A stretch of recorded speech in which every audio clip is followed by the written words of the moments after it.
The Office of Sustainability was created in 2012, and we work with the energy managers to help the campus community reduce their use of energy, and also conserve resources on campus.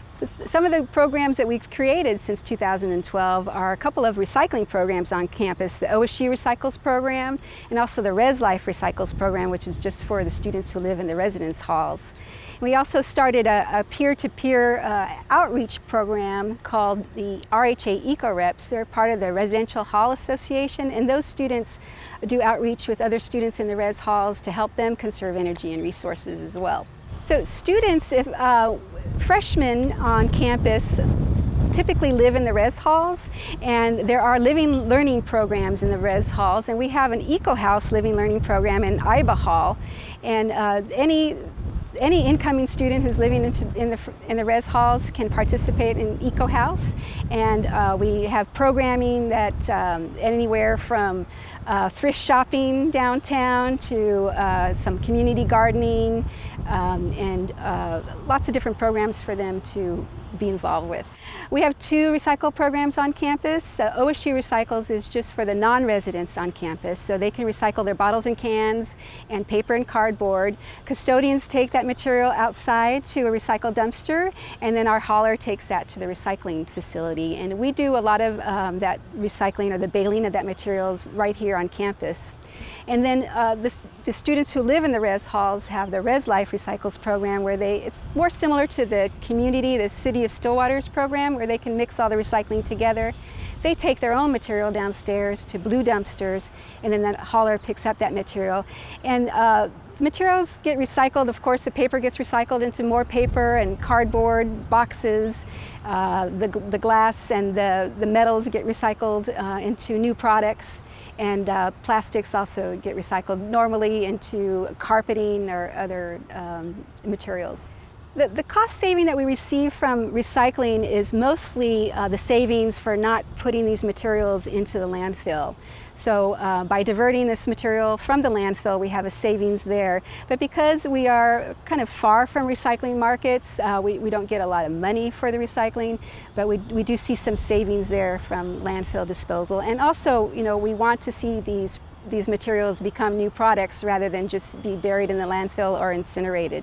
For more information about sustainability on campus, the recycling programs, the RHA Eco Reps, the Eco House Living Learning Program, you can go to our website.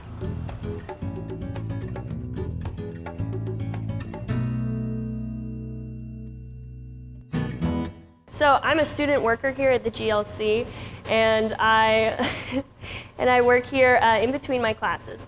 And being a student here and working at the GLC, we notice we go through a lot of plant material that maybe we won't end up using. The Horticulture Club uses the greenhouses every year for their plant sale, and we're very active in the greenhouses themselves. So we last year put forth a grant for an initiative to buy these composters for our greenhouses here. What those composters enable us to do is take any of these plant materials that are spent, that these I think were going to be used for an experiment, and they used all of the ones that they needed. And we're able to take this plant material and instead of throwing it away, actually put that towards maybe beautifying our greenhouses here, using that compost as a mulch or to add organic material into our garden beds here actually at the Greenhouse Learning Center. So I'm going to show you kind of how we would process these materials that we have. We'd come in here and either tear this off or just go ahead and take your clippers and put it into our bin that is for vegetative waste. And then you'd come along and take this soil and put it into our bin that is for soil waste. So the whole purpose behind separating the soil from the green waste is that through using these composters, we discovered that putting the soil in with our green waste and with our carbon additive, it slowed down our rate of decomposition to the point where it was almost unusable. But separating these out, we're able to help our process along and keep our recipe in the composter healthy and active. We separate it out so that we have a nice ratio. We can control the ratio of green to brown. So green matter, plants, brown, not necessarily soils, a bit fine, but straw, in our case wood chips, leaves, anything like that. We do all of that. So we separate it out, put it in different bins. The soil, we set it aside, we'll reuse it, we'll mix it in with our finished compost. Once we separate it out, it's pretty much ready to compost. So we're basically experimenting with it. Our goal is to have them all around campus, and it's a closed system, so no critters can get in and mess with the compost and stuff.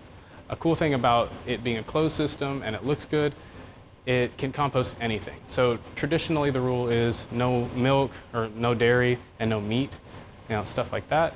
We can put anything in those. So fat, dairy, meat can all go in it. It'll be composted. And the reason people don't usually do that is because it kind of smells bad. It's a closed system, helps with the smell. You can also it has a vent, you can put wood chips over that. That helps with the smell as well. Another cool thing about it is it's fairly modular. So we have the divider in it, and that makes one pile on the side. The other side can be used for a separate pile, and say we get a lot of green and we have plenty of brown, then we can take out that center divider and just have one big pile. Another cool thing, it's small, you can have multiple, so I have one big pile, and like a pallet system, you can turn it into that next box and it's still closed. We monitor the temperature so that stuff actually breaks down. We make sure the temperature at least tries to reach 120. That's our goal. That's steady composting. 160, you get into hot composting, which is our ultimate goal. So goal, we want it to compost. It has a heating coil in it, so over the winter if you're composting, it keeps it heated up so it doesn't freeze. Once it's frozen, everything's dead to an extent, and you kind of restart. And it also has an air pump in it, and that keeps the bacteria in it oxygenated. So there's aerobic and anaerobic bacteria. You don't want anaerobic. That means anti-air. That's no air. That's stinky. You want aerobic, which less stinky, but it breaks it down. It makes the good compost. So our plan with the finished compost is right now, since it's a pilot program, we want to put it in our beds out around this greenhouse. Whenever this greenhouse was built, the soil that's in the beds was just parking lot soil, has pretty much no organic matter. So we're trying really hard to up that organic matter and make sure our plants can grow up nice and healthy and large. So, and then eventually, maybe if it expands around campus, we can get it to go into the planting beds around campus. So all the trees and whenever people remulch, maybe they'll add down some of the compost that was made on campus before they mulch, and you add nutrients to your plants.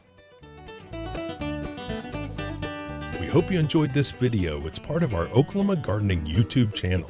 You can also find even more videos on our OK Gardening Classics YouTube channel. And join us on social media for great gardening tips, photos, and discussion.